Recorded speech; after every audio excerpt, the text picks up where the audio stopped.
Hey folks, Colin Richards here. Once again, I'm excited to be with you on this episode of Lord and Richards Radio.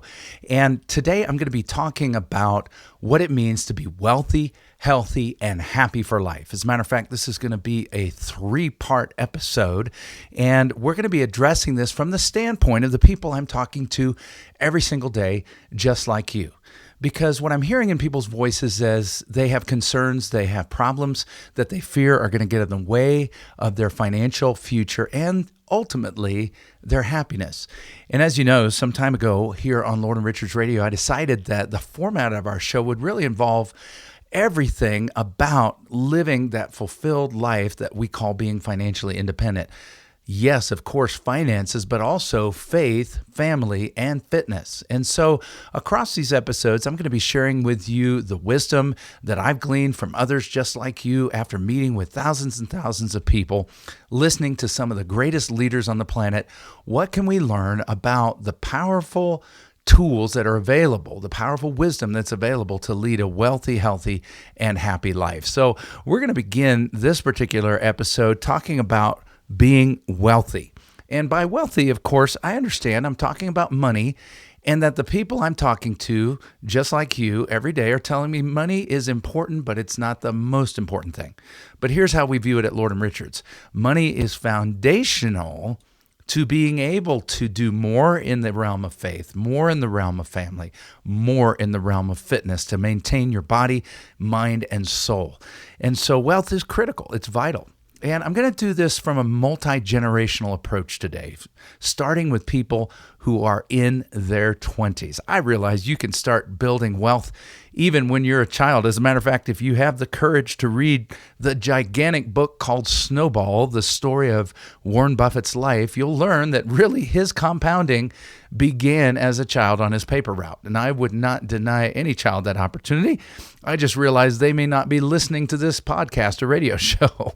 And so for those of you in your 20s, I'm going to give you a couple of steps that you can take, and then we're going to talk about each generation thereafter. So for 20s, my title for this section would be Compounding for Life. Compounding for Life. I really want you to start understanding the miracle of compound interest. Now, of course, we don't know our days. They're numbered. Those are in God's hands. But if we get an early start on the miracle of compounding and we're blessed with a long life, you're going to be grateful that you started early. So avoid, first of all, letting compounding get on the wrong side for you, okay? Don't let yourself get on the wrong side. That means compounding debt. Compounding debt. One of the things that I see, when young people get started is they're used to seeing what their parents have or their grandparents have and want to step right into that same lifestyle. Maybe you stepped out of high school or college and you got a job and you just began spending everything that you have. One of the common mistakes I see, and really it was considered good advice back in the day, but really has strapped along a lot of young people and gotten them on the wrong side of compounding, is overspending on your rent or your first home. Now, when it comes to overspending on your rent, that's just overspending. But sometimes we've been told, hey, look, get as much house as you can afford because your house is going to become your greatest asset. Well, your house is a great asset, but unless you plan to sell it when you retire and live the life of a vagabond, you're going to need that house the rest of your life. Most of my clients are passing on their home to the next generation. So by pouring most of your assets into your home, you're really skipping yourself and focusing on the next generation. Now, I get it. Of course, you live in a nice home, but what I want you to do is get a home that you can afford and take some other key steps that get compounding working for you. You see, if you're buying a house that's too much for you, compounding is working against you on the mortgage, right? You're overpaying. You're going to pay sometimes hundreds of thousands, if not millions more in interest. And so I don't want you to do that. I want you to buy a house that you can afford. I want you to buy a house that fits in to a reasonable budget. And then I want you to start doing some key things that are going to set you up for life. This is the key generation. Now, it doesn't mean that if you're in your 30s, 40s, 50s, or 60s that you can't do anything about it.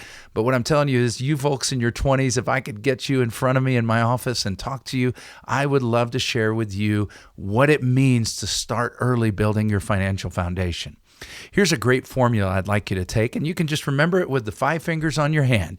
5-step formula to financial independence later in life. Number 1, giving.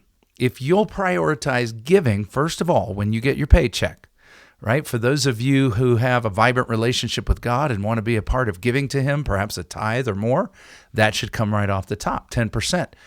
Perhaps some of you don't have a faith that you're giving to, but you should focus on becoming a giving person. This is going to enrich your life in more ways than just money can. Number 2, so giving 10%. Number 2, saving 20%. You say, wait a minute, that's a lot of savings. Listen, if you will learn to save that much of your portfolio, you're going to be in great shape down the road when you no longer have a job to support you. You'll be able to retire earlier than most people. You'll be what we call financially independent and able to really take advantage of the energy that you'll have in life by not having to work. Now, some of you are going to find great joy in work. I want you to do that.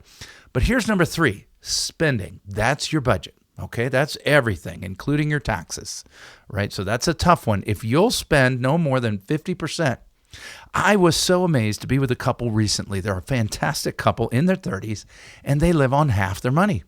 That is so wise, especially since they've got 2 checks. They've decided we're going to live conservatively on half our money. Then after that, let's come around to giving again. We'll call these offerings. These are the additional ways that you can give and really make a difference beyond that foundational tithe, 10%. And then finally, after all that, the luxuries of life, the things that aren't necessities, but the things that you would really like to enjoy. Set aside money each month into an account. If you would do that, giving 10%, saving 20%, spending 50%, that's your entire budget plus taxes, offerings 10%, and then luxuries 10%, you're going to have a great life, because you're going to be spending on those luxuries. You're going to be doing some of the things that you'd love to do, travel or just special events or eating out, but keep it in a budget. Keep it somewhere where you can take care of your financial future and not get on the wrong side of compounding. Now, one last thing. I want you to invest aggressively. With that saving, I don't want you to just stick it in cash. I want you to be aggressive, but I want you to do it with the help of an advisor, just like us here at Lord & Richards. And I want you to take maybe as much as 50% of that money and use principal protected growing tools. Now, you can check out our YouTube channel and find out all about the tools that go into your fiscal house, from the foundation to the walls to the roof. And I want you to be aggressive, but I also want you to have money that cannot be lost, that's still growing. And you can learn all about that on our podcast or on your YouTube channel. And so I'm going to continue this episode in the next section and address another generation, the people in the 30s and 40s. But for right now, I just want to talk to you folks, whatever age you are. I want to talk to you about how to be wealthy, healthy, and happy for life. My team and I would love to visit with you. It just takes a simple phone call.